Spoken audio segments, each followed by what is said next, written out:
और अब बात देश भर में बाढ़ के संकट की। पहाड़ों पर टूटती चट्टानें बड़ी मुसीबत बनी हुई हैं, जबकि कुछ राज्यों में बाढ़ का प्रकोप अब भी जारी है। जिन राज्यों में बाढ़ का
सुराग भी नहीं मिला।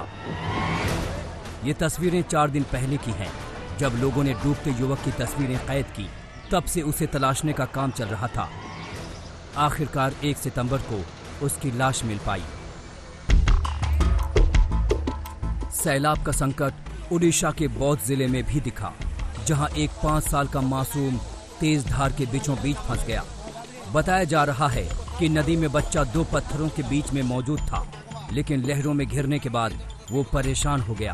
तुरंत लोगों ने बच्चों के फंसे होने की खबर रेस्क्यू टीम को दी। आखिरकार उसे बचाने में कामयाबी मिल पाई। पानी के बीच से निकालकर बच्चे को अस्पताल में भर्ती कराया गया।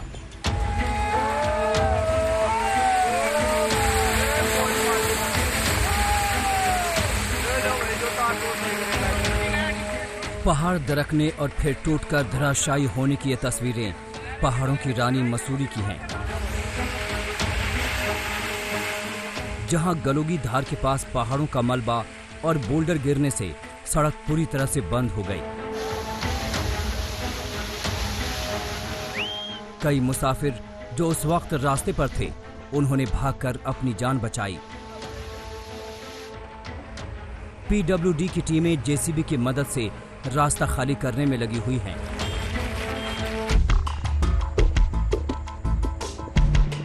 केदार घाटी में भी मूसलाधार बारिश और भूस्खलन की वजह से करीब 12 मोटर मार्ग को नुकसान हुआ है और उन्हें बंद करना पड़ा है।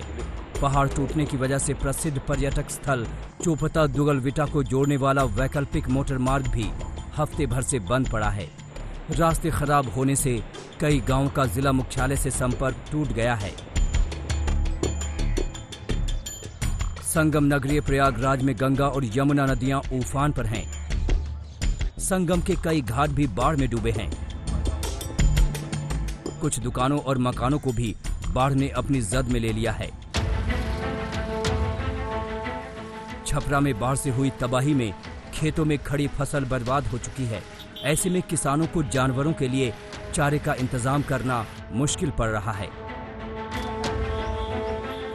कई किसान तो ऐसे हैं जो जानवरों का पेट भरने के लिए चारा खरीदकर खिलाने को मजबूर हैं। आज तक ब्यूरो। गुजरात में भी बाढ़ और बारिश की वजह से हालात बिगड़े हुए हैं। कई जिलों में खतरा बेहिसाब है। नदी नाले उफान पर हैं। कुछ जगहों पर तो जिंदगी भी खतरे में पड़ गई है। गुजरात में हाहाकार की तस्वीरें देखिए। एक कार बाढ़ के सैलाब का शिकार हो गई। मोरबी जिले में ये हादसा हुआ। पूरी कार पानी में डूब चुकी है और इसे बचाने के लिए लोग मशक्कत कर रहे हैं। इस कार में 3 लोग सवार थे। जैसे ही हादसे की खबर मिली, आसपास के लोगों ने तुरंत कार सवारों को बचाने की मुहिम तेज कर दी। कुछ लोग डूबती कार तक पहुंचे, फिर तीनों कार सवारों की जान बचाई। लोगों की जिंदगी बचाने के बाद कार को निकालने का काम शुरू हुआ।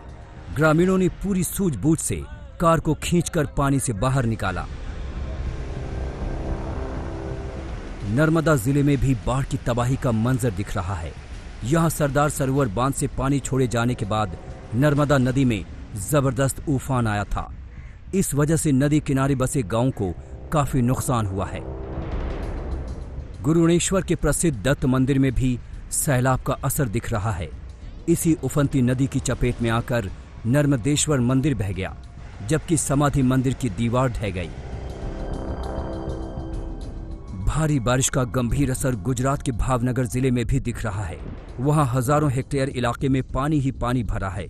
इसका सबसे बुरा प्रभाव काले हिरन के अभयारण्य में नजर आ रहा है। अभयारण्य का कोना कोना पानी से लबालब है। इस आफत की वजह से 5 काले हिरन की मौत हो गई। बताया जा रहा है कि कीचड़ में फंसने की वजह से सभी हिरन की जानें गईं। अब बात भरूच की। सरदार सरोवर बांध से पानी छोड़े जाने का असर भरूच में भी दिख रहा है।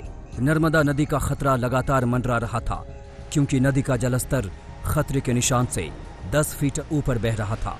इससे सबसे बड़े इलाके में पानी भर गया। हजारों एकड़ की खेती की जमीन भी डूब गई। अंकलेश्वर, झगड़िया तहसील के कई गांवों में ऐसे ही हालात हैं, जहां बाढ़ की वजह से फसलों की बड़े पैमाने पर बर्बादी हुई है। अब किसान परेशान हैं। उन्हें समझ नहीं आ रहा कि नुकसान की भरपाई कैसे करेंगे। भरूच से दिग्विजय पाठक और नर्मदा से नरेंद्र पेपरवाला के साथ गोपी घांघर, मोरबी आज तक।